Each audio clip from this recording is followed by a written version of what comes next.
Hello and welcome back to Exploding Dice Gaming. I'm Andy, and today I've got another unboxing for you. This time, call me or not, Zombicide Green Horde. Very heavy box full of minis. This is the core box from the Kickstarter of Green Horde, which I backed because, you know, I might have a problem. I keep kickstarting board games with lots of minis in it, and yeah, I've got this. You've seen Rail Raiders Infinite.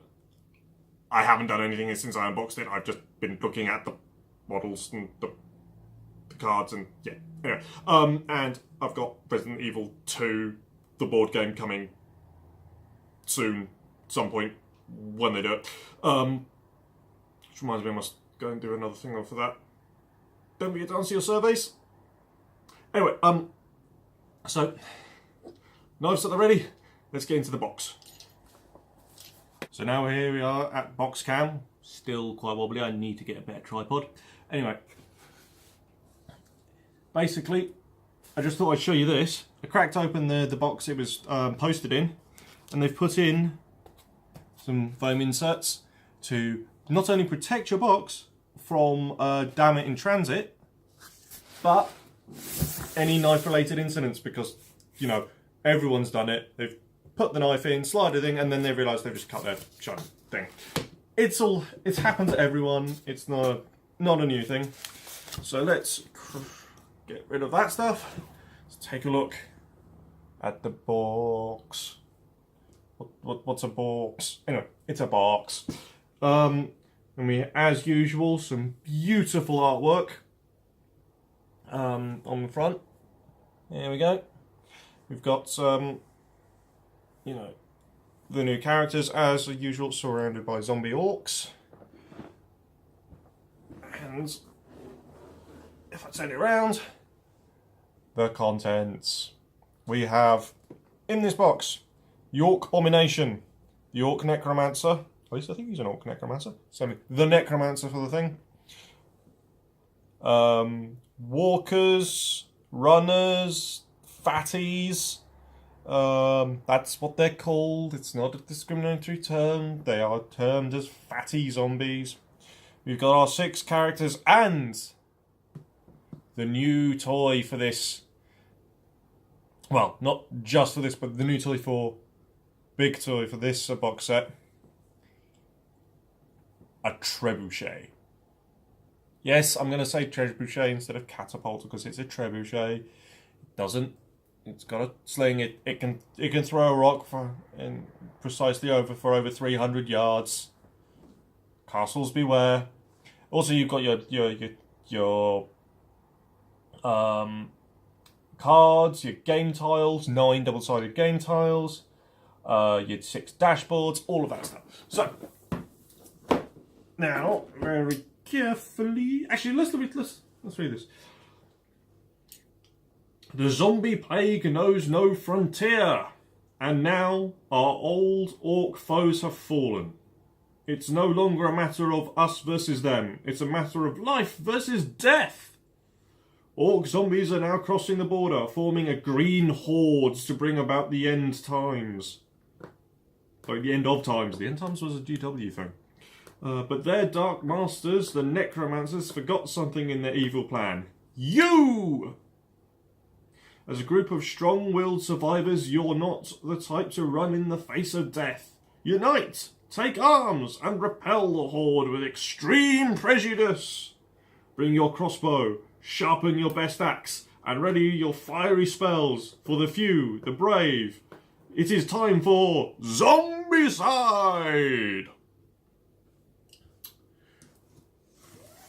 As you can tell, I really like Zombicide. I really like the Zombicide Black Plague. I haven't had a chance to play or own any of the original Zombicide, you know, the modern day Zombicide. I'm not saying that I won't in the future, but I really like this the fantasy setting that they have here. I think it works really well. I really love the rules, because there are a couple of rule differences. But yeah, let's crack it open. And at first, autofocus going crazy.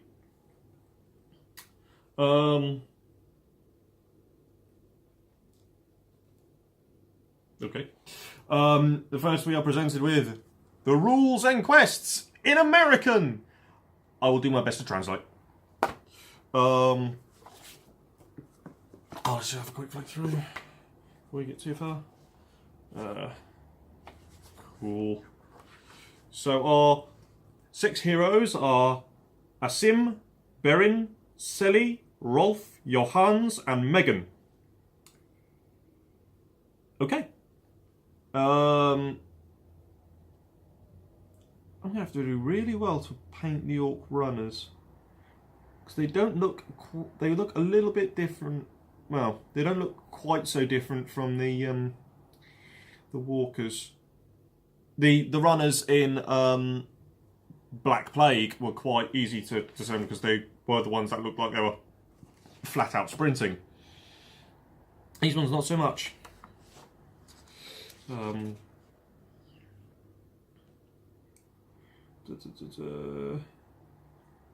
Zombicide in Time, talking about the various different timelines. It's a fantasy era. It's a modern day world. Classic Zombicide spans 3 seasons following the zombie apocalypse in a modern day world over a time span covering roughly a year. Okay. Fine.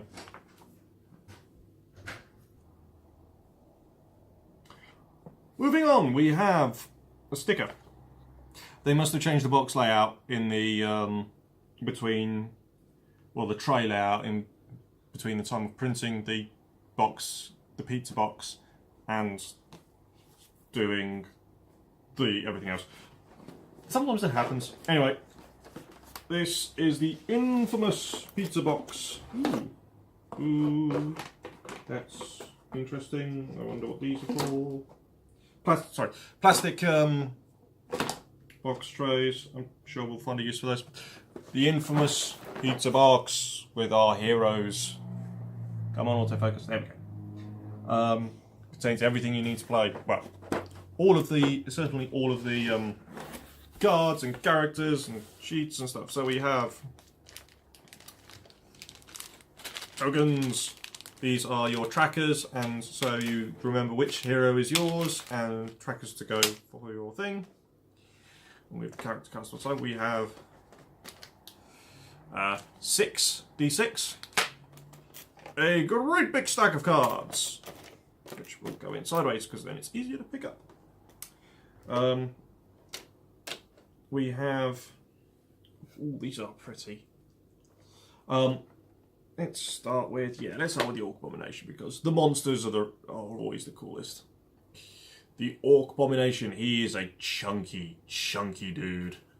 If you give me 2 seconds, I will be back with a comparison.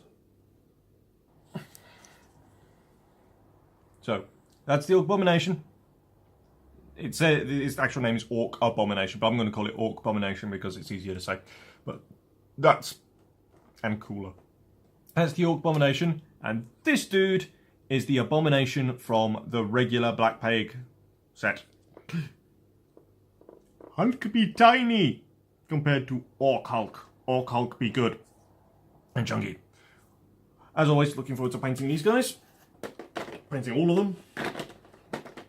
Get back in the tray. We now have. So you get a select. When you open the box, you get all of your dudes laid out. So you've got your presentation part. Got your character trays, character cards, the nice big chunky trebuchet, and they've. Is it posable? Is it posable? No. So that makes the stone and that's going to make the stone and the rope slightly awkward to paint, but we will find a way. But that's the trebuchet. And we have our characters. So.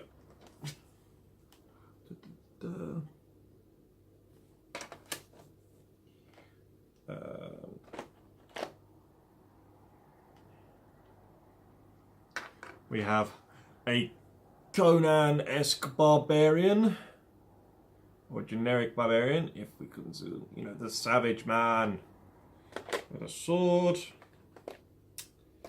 We have a lady elf wood elf. I'm assuming she's like a wood elf, frontier elf with a kukri. A man that comes from whatever they are calling Fantasy Arabia here. A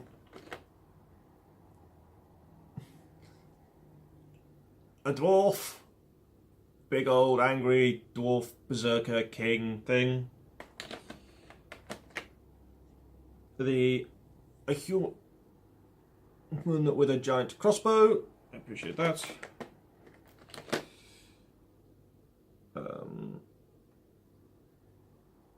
This is Megan. She appears to be, I can definitely tell you, because she's got a very recognisable staff. Come on, focus. There we go. Come on. Come on. There we go. It looks like she's got like one of those Maori / Aztecian / Mayan obsidian swords, but no, it's a staff, so I'm guessing she's the wizard character. And that's all the dudes. Let's have a quick look at the fatty. Because the fatties they've got so much personality. They've got a lot more personality than most of the walkers do. There we go. Anyway, I'm just gonna gently crack open the cards. No, that's not how you do cards. Just find a way to do that. Just slide it under. Slide it under. There we go. Nails. I need nails. There we go.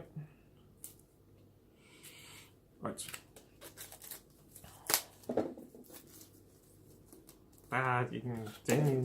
Plastic. So we have Asim, our gentleman from Arabia, Fantasy Arabia. Berin, the dwarf nutter. Johans, our hunter with his crossbow. Though he has a skill called Transmutation. I'm wondering if he's actually a werewolf. But not an undead werewolf. Anyway. Megan, our wizardy thing. She has the skill, she starts with the skill double casting. Rolf, our barbarian. He has, come on, focus. There, focus. There we go. He starts with bloodlust and melee. And Silly. There we go. Silly, she definitely looks like wood elfy things. She's definitely like, well, certainly like tribal elf. Cookery, massacring. She can jump. Great big stack of cards. I'm not gonna crack open all of these, but you get some. You'll have. Actually, no, I am gonna crack open these. It's not an unboxing if I'm not cracking stuff open.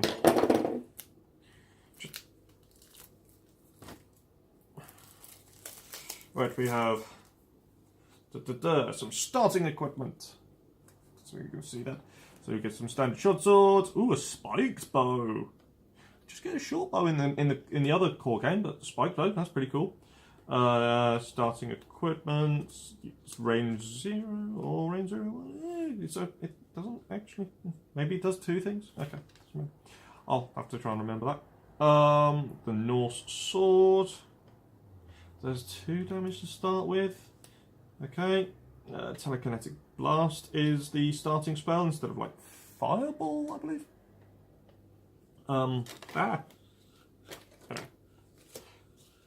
then we get into the cool stuff.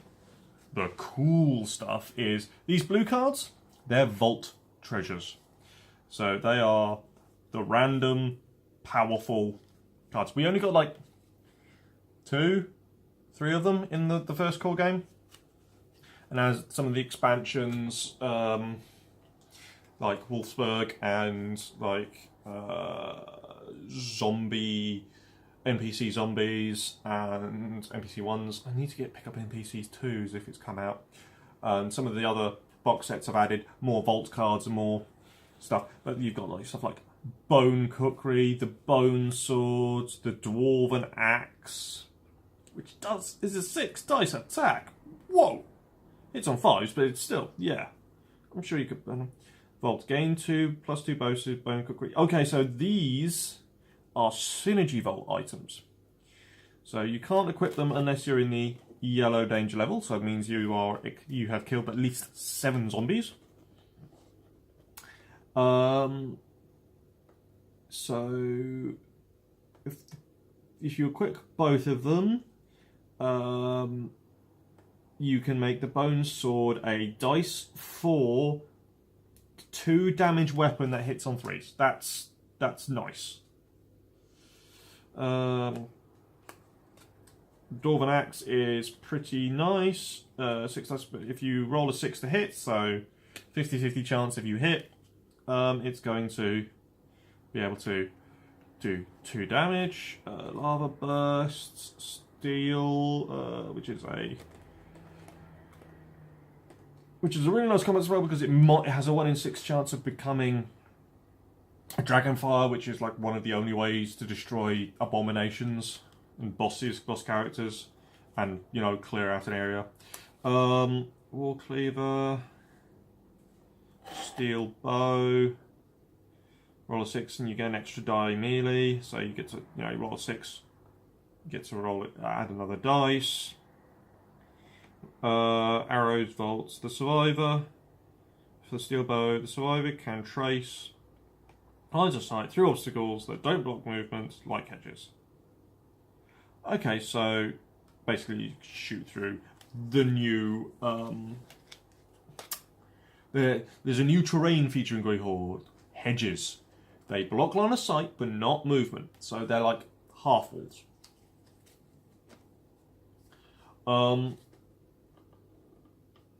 Which is really useful for going through, for dealing with the zombies, because the zombies will go towards the first enemy they can see, then the enemies they can hear, then the closest.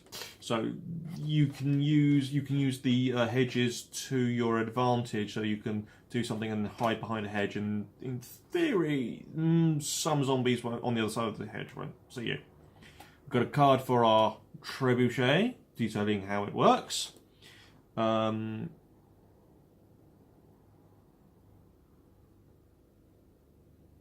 So it's got a minimum range of 2, or you can target the Horde. Every time you spawn zombies in Green Horde, there is a chance that you will be able to spawn. There is a off the board section called the Horde, and you add zombies to it, and that's where at a random point in the game you might spawn the Horde, in which case everything in the Horde pool drops it onto the game board, and you then have a problem. So yeah. So you can but the trebuchet allows you to target that special area off the map. So you don't need any line of sight. It's the accuracy is 4+, but the line of sight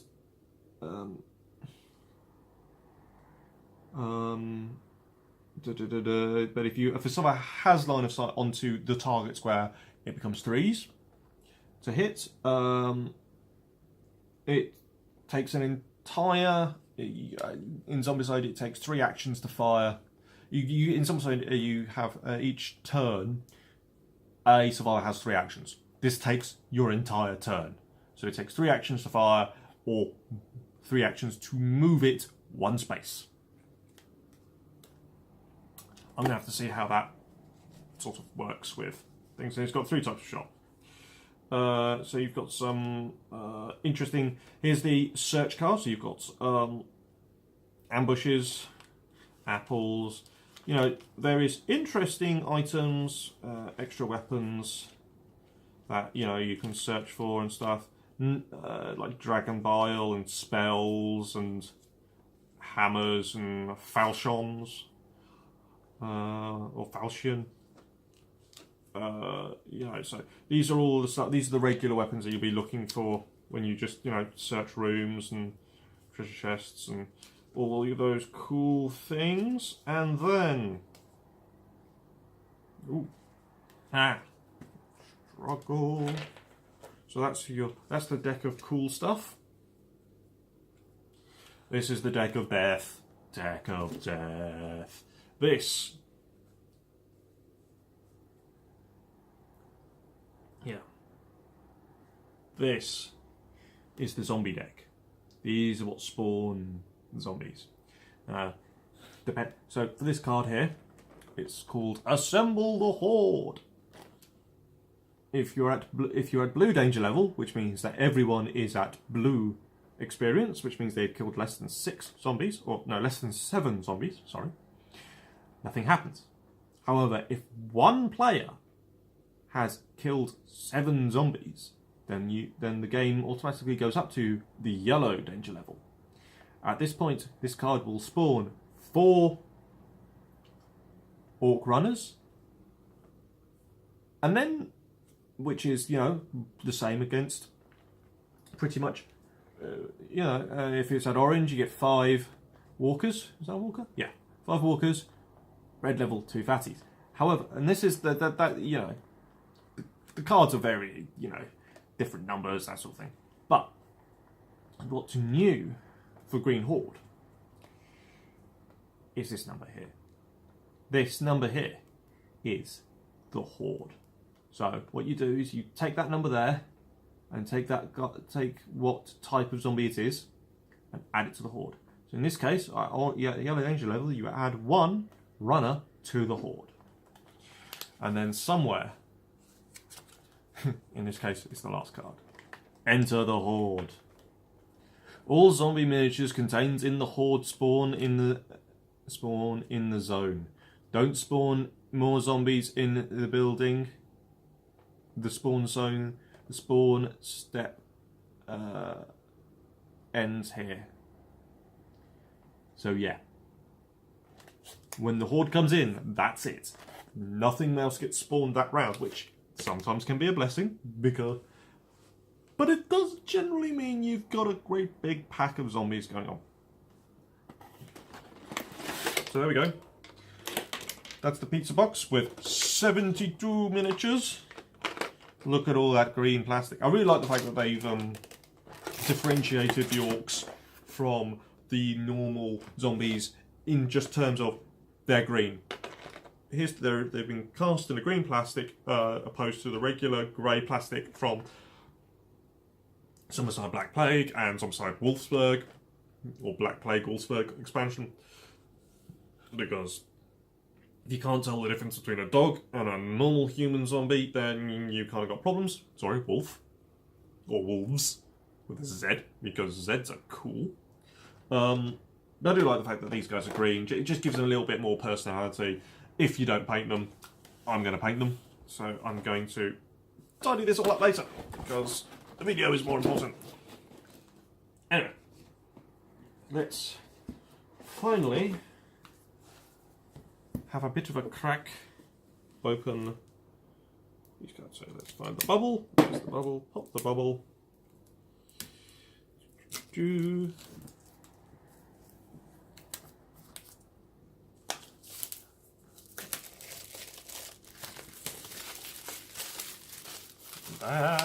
Plastic.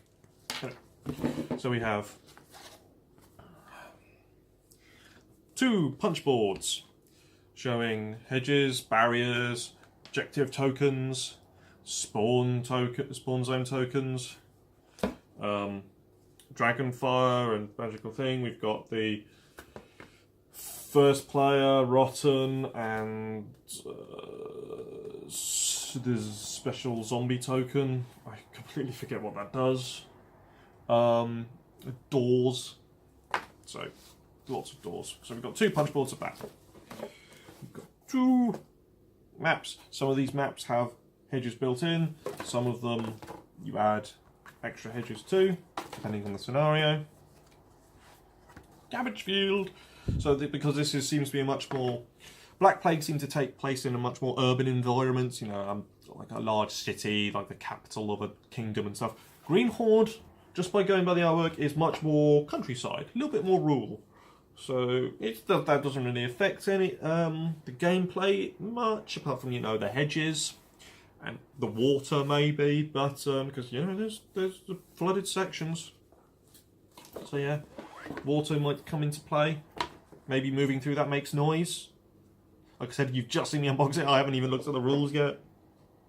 But yeah, it's not really nice because the artwork just things like, look at this. That's a little culvert of nothing, you know, because that's a room.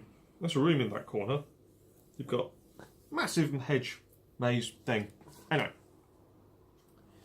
so and we got hedges just going around, and that's a shed. We'll probably have to put a door in there, or that's like a vault.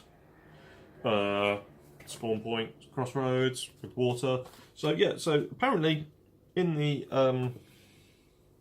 in this frontier, not only have they got orcs to deal with, not only have they got their own zombies to deal with, and necromancers and all that, they've also flooded. Well, that's going to make harvest hard. So I think that's enough for now. I'm really looking forward to getting these guys painted. I'm really looking forward to giving the game a go. I'm really looking forward to the random wacky ideas I've had for making a mega Zombicide Black Plague game. I've taken inspiration from various games that I really like the idea of, but can never own, and to make a massive game of Zombicide, not just a campaign in the sense of, well, we've gone through all the missions in the book, a true like storied campaign. But anyway, so I'm going to read that, I'm going to get writing, I'm going to have so much fun painting these guys, and it's not going to take me 3 years to get these guys all painted. I absolutely must get most of these painted before, oh bloody hell, Resident Evil 2 turns up, which might be about this time next year, hopefully. And yeah, so I've also got the rest of my first Kickstarter to paint for Black Plague, and I'm just going to quickly adjust it. Yeah, so I've got the rest. I've got a box about this big. It had it had Wolfsburg in it. It had all of the Kickstarter stretch goals. It had 1 or 2 extras I bought. I didn't buy all of the special guest packs because I couldn't afford it at the time. It's much the same with Green Horde. I bought a couple of things that I was interested in. I think maybe one special guest pack. Something else I can't remember. I'm gonna have to look it up later. I just don't remember what's coming. But yeah, so I have literally last night finished painting the core set for Black Plague, which was pretty fortuitous because this turned up today, and so maybe I should have finished that earlier and it would have turned up earlier. Anyway, so before I get started, I know how I'm going to paint the zombies. I'm going to start with I paint the zombies in the regular human zombies with for their skin tone is Humbrol. Is it Humbrol? No, it's Revel. Revel's acrylic colour Sky. You think that'd be blue, but it's kind of a very, very light green, and I think it works really well. So you do a light green and then maybe a green wash. I generally don't. No, I did an Angarax Earthshade wash, but yeah. So there was a couple of coats of 2 thin coats of that of Sky of Revel acrylic colour Sky, and then Angarax Earthshade, and then I did the with the clothes and stuff. So it was a true army painter moment of, I'm going to put all the base colours on this, and then I'm going to shade it, and okay, that looks pretty good for a board game. I might go back and pick out details in the future, but Not right now. For the orcs, because I want them to be darker, you know, obviously show that they're, you know, big green mean orcs, but still kind of, you know, off. And to have a very distinct difference between the orc necromancer, who is still technically alive. I'm going to paint him as I would do a normal orc, so, you know, like warg flesh, and then go up through the colours of green. I'm actually, for the orc zombies, what I'm thinking is I'm going to paint them with a base of Death to Guard green, so that's slightly off green, that, you know, it starts the Death Guard, so everyone already thinks Plagued when they see it. So like, oh, that's Death Guard green, so these guys are going to be kind of sick. And then I'm going to, for you know, go green on the shading, maybe go green, maybe Angrax Earth Shade together. But I'm actually going to do a quick highlight, maybe a dry brush, not sure, have to play around with it, but possibly, definitely on the Abomination, I'm going to do like a muscle highlight of the of a slightly lighter thing, so maybe like a Gretchen, if that still exists, you know, one of the slightly lighter greens from Citadel, and then put the sky colour on there as well, because that will help tie all of it together on my board. So yeah, but that's my current plan. Trebuchet's made of wood. You can kind of guess how I'm going to paint wood, and then I'm going to try and stick to the canon colours for the heroes. But first off, I've got about 22 dogs and an abomination, a wolf abomination to paint. I have the great big box of additional zombies that you get from the Kickstarter pack. I've got the NPC monster zombies. I've got two boxes of bosses and to paint. Then Green Horde, and then all of the extras from Green Horde that'll turn up. Anyway, this is the third time I've tried to finish this video. Thank you for joining me. I hope you enjoyed that, and please leave a like, a comment, subscribe, and hit the bell for notifications. Every little bit helps us, and share our video. If you we are really appreciative of everything that we hear, and we are really appreciative that you come to watch. So thanks for joining me. Good night.